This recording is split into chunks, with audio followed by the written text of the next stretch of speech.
Okay, so we're gonna break the ice here. Quick one, what is your favorite item to order on McDonald's menu? Easy. Quarter pounder with cheese, no pickle, add lettuce, and that's it. Just the burger. No French fries? No French fries. I'm not a French fry fan. I know I shouldn't say that. But I'm really not. I would rather have like 3 sandwiches and no French fries, to be honest. Mine is double cheese, no pickle, no mustard, small fry, fountain coke. That's fantastic. When you've got a hangover, you can't beat a Coke and a cheeseburger. Your words. That's just Your it. words matter. Yeah. That's one of those things you probably can't say. They have a lot of things that they can't say, so anytime you get those, just hit the buzzer. So we'll go with that. Great, okay, so let's start off. The theme we're going to talk about here is fandom. We heard some talk about fandom earlier, so let's start there. Can you share a little bit about McDonald's vision and how the concept of fandoms connect to that? Sure, so our vision is really to become a cultural icon. And this is not just about participating in culture, it's about creating culture and really connecting cultural relevance with personal relevance. And it has been a really interesting journey to get there. I remember sitting in reviews for Creative 5 years ago talking about how to convert our haters. So how do we get more people to be proud to carry the McDonald's brand, the McDonald's bag? And so we made a change to actually not focus on those folks anymore and to focus on our fans, because we have a lot of them. And that really gave us a ton of creative runway through what we talk about as fan truths, and that's everything from as small as taking your French fry to scoop up that Big Mac sauce, to actually the question you started with, which is that most fans have a go-to McDonald's order. So we just shared ours, but that idea was actually the spark to our Famous Orders campaign, that collaboration with Travis Scott, which is really what really propelled our brand back into culture. And I would just build on that. There's like a differentiation in the way that McDonald's is doing this compared to a lot of other brands. A lot of brands will say that they're looking for the human truth.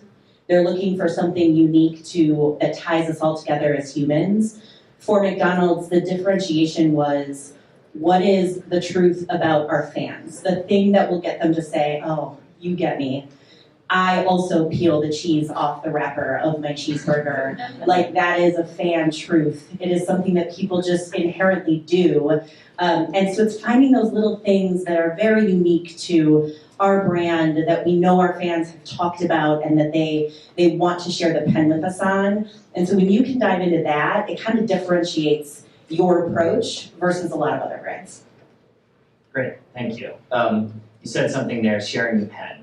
And I think this came up as, I think this is an example of something that I saw recently. And that was a commercial that caught my eye, and I'm sitting there like engaging with my family, and I just look over and out of the corner of my eye, I see this commercial.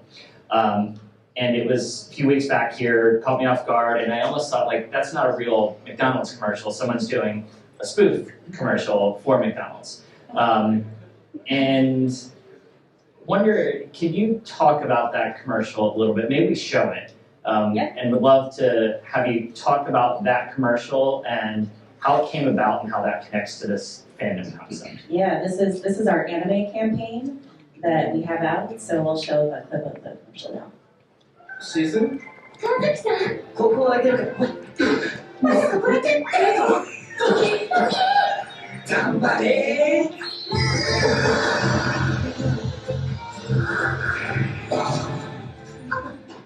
ダメ。好きです。マクドナルドソースだ。はい。川崎さんの。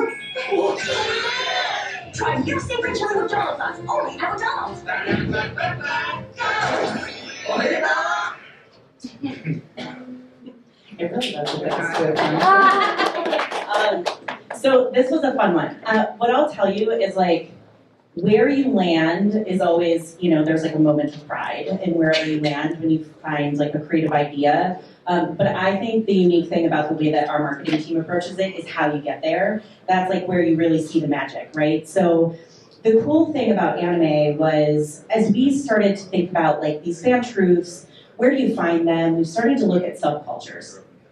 And anime was one of those subcultures that we looked into. And once you kind of land on something, you can start to fuel it a little bit. So we have an analogy that we use of like, when we're trying to come up with an idea for a campaign, we think through the lens of like a campfire. When you are sitting around a campfire, there's like a community aspect to it, right? There's a small group of you, you're sitting around the campfire, you're all conversing and bonding over something, right? So as a brand, when you're trying to find an idea, we think of all of these little subcultures as a campfire. When you can fuel that to make it a bonfire, you start to have an impact in the marketplace as a brand. When you do it really right and you leverage all of your data sources in the right way and you start to bring all of your channels together across paid and owned, you can actually create fireworks. And so it's this whole notion of like, how do you bring a campfire to a fireworks type of situation, right? And so anime was one of those subcultures that we started to dig into, and it's really like the immersion into that subculture that allows you to get really authentic in the way that you go to market. People talk about being authentic a lot, but I personally think that if you really want to be authentic, you've got to know the ins and outs of every aspect of what you are trying to go to market with, and we did that. And I think like just to what you said earlier about sharing the pen, what's so interesting about this anime one too is if you notice they say McDonald's.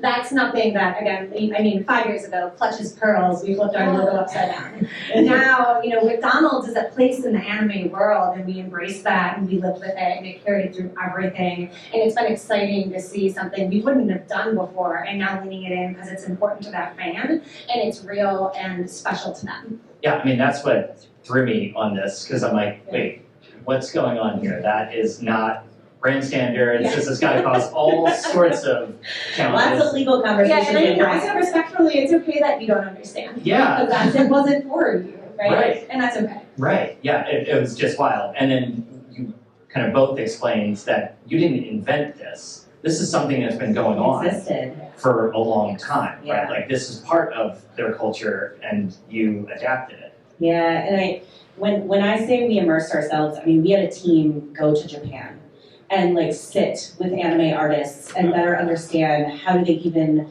come up with these anime concepts, like what are the steps that you go through. They helped us, those Japanese anime artists helped us create these commercials. So like we truly did, if we were gonna lean into what already existed in that world, we needed to do it in the right way, and so we took that really seriously. Yeah, that's great. So that's one example you gave of if you went in and you physically visited the environment. Can you talk about some ways that how else do you enrich yourself in these cultures and trying to understand these consumers so that you can make that leap from something that is a campfire and try and cultivate it and stoke those flames more? Yeah, I mean, this is where Jackie and I work hand in hand. It ultimately comes down to your data, right? So in my opinion, like, data is only as good as the infrastructure and the strategies that you have behind it. And so McDonald's has a ton of data through our app and all of our digital channels, which is great, but you've got to know how to mine that data to find the right insights, to know who exactly you're talking to. How do they identify who are these people that will resonate with this message? And then Jackie and I work together to figure out the full customer experience. How do we bring it from start to finish through everything that we do? What I will say is, when we're in that initial session, that immersion session, we do have our physical of going to Japan, but we also have like immersion sessions bringing any type of data point around that subculture in. That's not just first party data, it's first party, second party, third party. It is any type of data that could be relevant and help us build out the identity of the audience that we are trying to connect with. And that has been a real unlock for us as well, in just having stronger data strategies and figuring out the right way to pull insights out. A lot of people talk about that, but it really is hard to do in an effective way. And I think when we do it in an effective way, we'll see the bonfire or the fireworks, and that's when we know, okay, what we just did, that was the right way to be leveraging our data. Super helpful. I think we touched on this earlier with Holland America around that notion of you've got your first party data, and that's great. That tells you exactly what they're doing inside your walls, which is fantastic, but you don't know what they're doing outside of your walls. And you might be missing something if you don't see that lens and trying to bring in that outside view as well, because then you can really try and capture a greater piece of the pie that you could be missing. Can you share a little bit from more your perspective of how you might bring the data to the table with the tools that you work with, and how that kind of connects together, as this is still kind of in that planning phase of just trying to understand. Yeah, I mean, for me and my team, it really starts with the customer journey. And I know a lot of folks say that, but what we really do is we think of those moments of truth for the customer, and when there's a good moment to play, and when there's a good moment to stay out of their way. And I think the example of that, right, is when they're considering what to order, that's a moment where you can play. And you can do that through animation, you can do that through imagery, you can do that through video. When they're ordering and when they're paying, we pull back. And that's just about being as easy, straightforward, as quick as possible. That's about removing clicks. That's about removing seconds in the drive-through. We just want them to kind of do what they have to do and then go. And then post-purchase, that's all play, right? And this is where we're also kind of starting to do new things, where at our restaurant locations with this campaign, Amanda will say goodbye to you on the final panel of the menu board. Or within our app, after purchase, there's a game, and then you get a code to a gaming experience that's important for that customer. In this instance, through Fortnite. So it's just really being very choiceful about those moments, what the customer wants from you, and then how do you delight them? Because again, that fan is important to us, and we really want to make them happy. Yeah, I mean, you mentioned two things there: the ordering process, which for me, I'm kind of blown away with how much is happening in store independently through that kiosk, which is now a data capture moment to learn more about customers, and then your loyalty program, which has really grown, from what I understand. Like, how does those pieces play in that understanding that consumer? Sure. I mean, it is again all about the data. It's about what we're learning from them and what we're learning that they love, and is that go-to order. That's their kind of fan truth. And then what they're willing to try. And then what does that mean for the next campaign? What does that mean to nudge behaviors? It's continuing to kind of learn and analyze and then see, ultimately, what do we just want to lean into, and do we want to ever redirect them? And we're learning more about that every single day. Yeah, that's great. I think the other cool part about just all the data that we're able to get through those digital channels is like, when you can use those owned channels to then communicate and personalize the communication, you can kind of almost use it in a little bit of a test and learn way, right? Of like, how is this working when we're doing it on our own channels that doesn't cost us anything? And then how might we scale that out from a paid standpoint? And what would the integration look like across paid and owned? Those types of moments also are just good learnings for us as we're thinking about new go-to-market strategies. I think another thing I wanted to mention earlier is the crew. And that being such a core part of our restaurant experience that I feel like we're more and more thoughtful of all the time. When we did that initial Famous Order campaign with Travis Scott, we thought we'd get the crew excited and send them a t-shirt. They lost their minds. They were so happy because they love Travis Scott. They love this t-shirt. They felt special. They were happy. That makes for a great customer experience too. So that's now incorporated into all of our planning too. How do we make that kind of most important person in our restaurant arguably feel more special and excited about the programs that we're running?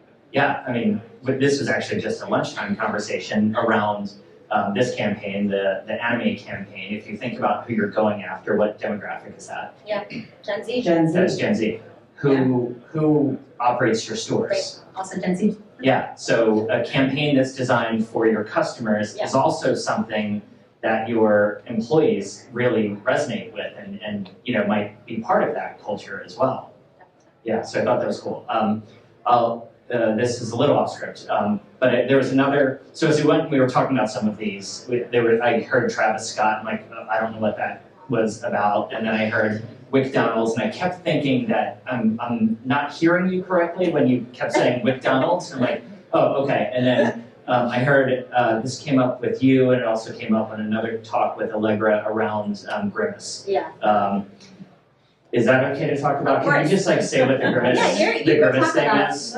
Okay, good. I love it. Is anyone familiar with okay, yeah, this is pretty wild. This is something you are all going to need to go look at afterwards on TikTok, the Grimace shapes and the talent of the creators and what they made Can you? It's an example of fireworks. Yeah. Like, it's an example of, like, we did not, by the way, have anything to do with the TikTok trend that took place with the Grimace Shake. And you can go look up what that trend was, but it was wild to see.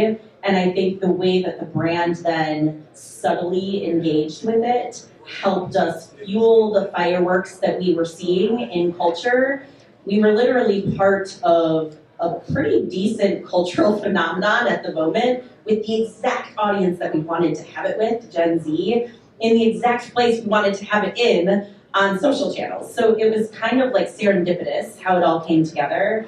And when I say how do you foster the fireworks or fuel the fires that you're trying to put out into the ecosystem, like the way that the brand responded did not lean into, you know, some of what some people might call the inappropriateness of the trend, but just like a sly little grimace, I see you, I see what you're doing, and then slowly back away. And it was wild because that actually ended up fueling those that trend even further. And I think that in particular was one of the moments that I got most excited about my job again. Because there was actually another video on TikTok that was a spoof of like what it must look like for the CEO and the CMO to be sitting at a table being like, what do we do? Oh my God. And that was a real moment. Like it's something that Tarek and Joe talk about a lot, where that conversation was real. And we had a choice to make to like lean in or honestly do what maybe we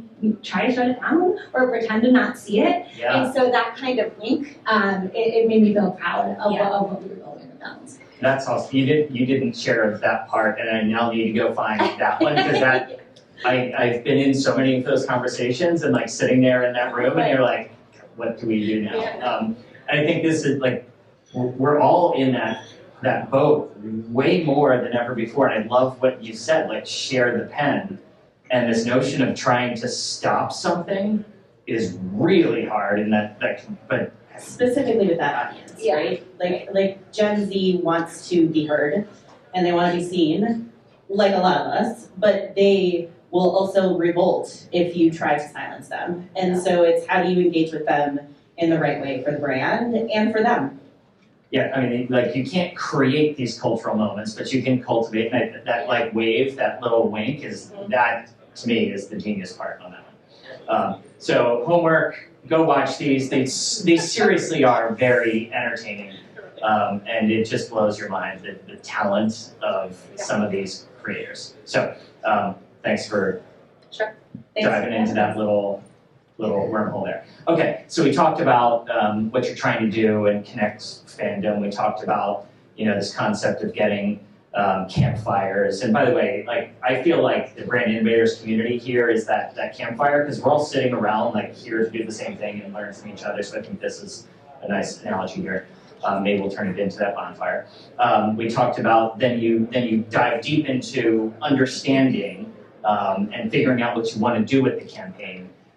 What do you do there? How do you bring this to life and connect that campaign idea through all of those touch points that you as a brand like McDonald's has from your stores and associates, from the digital worlds, the apps, the loyalty? How do you bring all of that together and try and bring these campaigns to life? Yeah, I mean, it gets pretty hard. I think that, and it's taken a lot of time to kind of figure out what is the best way to bring, especially our restaurant teams, which are just so critical for us, again, frontline with the customer.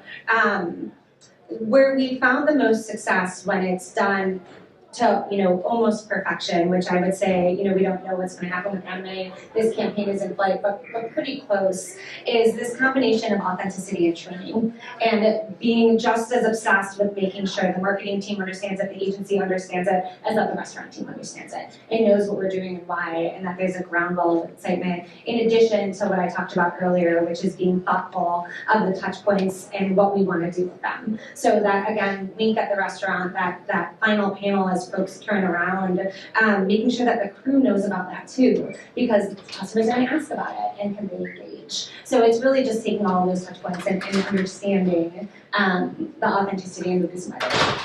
And the only build I would have is like, it's also an intense amount of collaboration. Like, as you can imagine, there are a ton of people who are touching these things, and so we always say, like, our agency partners, they are quite literally an extension of us, and so we trust everything that they're doing.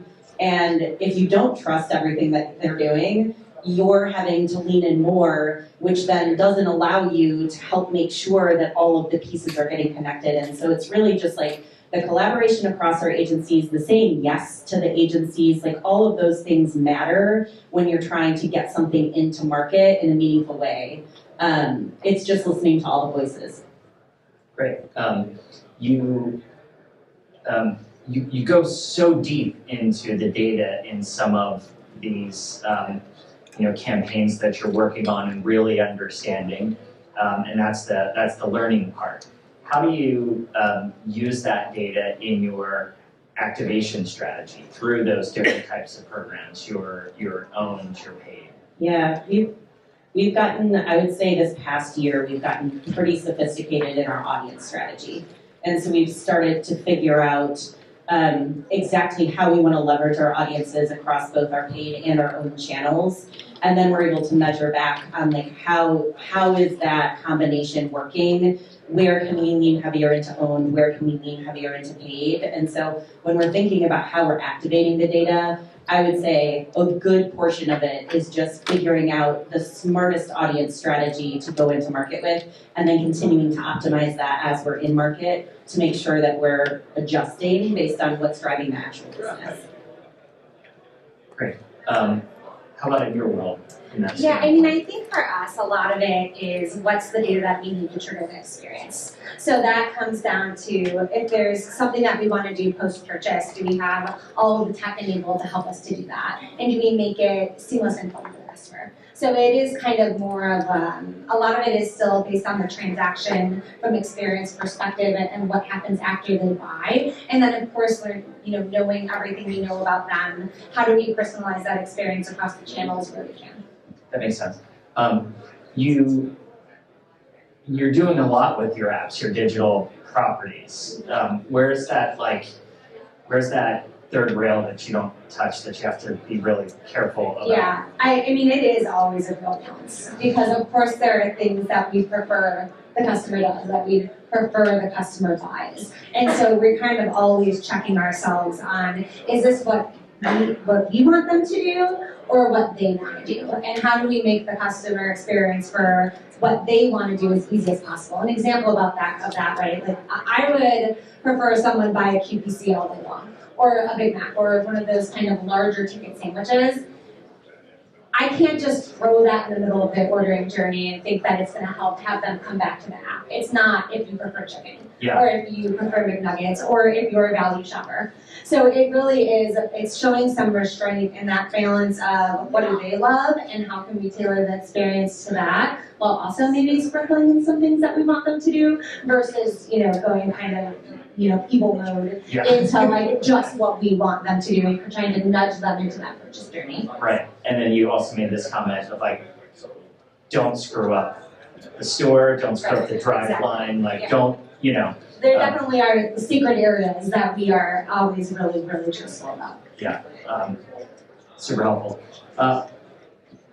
Might have a couple more here, but as we're starting to wind down, is there anything that each of you would really like to share that we didn't cover yet in terms of what else you might be doing to really connect those dots between your roles and what you do, and really growing those different fandoms? I would say one thing that I'm actually really excited about is how we're getting smarter about leveraging insights.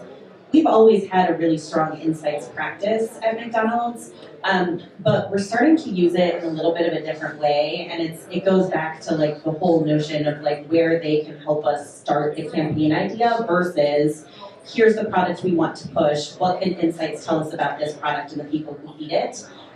It's a really unique place to be, to leverage insights to also figure out what a creative platform could look like. And it's spanning outside of just our insights team. We're also starting to partner with other partners in the community, like a TikTok, on what are the insights you see on your platform, how could those help us build out a fan truth for McDonald's and build off something that's taking place or a subculture that's taking place on TikTok. Like those types of differentiation, like differentiating ideas with insights, like that stuff I'm really excited about. And I think kind of similar but different. For me, I think that, in my marketing past and at McDonald's, we are so good at using data to answer questions. So we have this very specific question, we're gonna go look at the data and see what it tells us and there'll be an answer. What I feel like there's still some muscle to build is to see what the data tells you and then have a question from that data and then finding where that goes. So why are customers spending a minute here where they spent 30 seconds here? I want to know more about why they're spending so much time. Or what would happen if I just change this color and then see what happens to the impact of the rest of the customer journey? Like I think that it comes back to test and learn. But I am really excited about the potential to kind of follow the customer and follow the data and see what that's telling us versus always going in with a question or an action we want them to take. And I think that's something that we're just kind of starting to do at McDonald's, and it gets me really excited about kind of where it's progressing. Yeah, I mean, we spent so much time talking about the data and the value of data, your own data, adding other data. We touched on this very slightly. I met one of your colleagues last week. So much of this is you execute a campaign and then you have to understand how that campaign is performing. Yeah. Do you want to talk about that at all? Just, kind of what you shared and who's leading the charge on that? Who's leading the charge on the measurement? Yeah. That's our friend Alex Gaskey, who we all talked about. I am blown away by the measurement solutions that we have in-house at McDonald's. In my opinion, it is world-class. Just the way that we approach it, the way that we are able to not only correlate it, but attribute it back to our business results is really something that I haven't seen across other clients that I've worked with. And so that, I think, is really what's helping us get smarter about how we're going to market. It's because of what we've put in place internally. And I think that another area that's been a real game changer for us is when it's easy to measure through the lens of a transaction. I advertise McNuggets, what happened to McNuggets? Or I advertise this huge Travis Scott meal, did people buy it? That's kind of a way we used to look at it. Now it's actually, we energize this fan base and I actually don't really care if they bought McNuggets, I care that they went to McDonald's.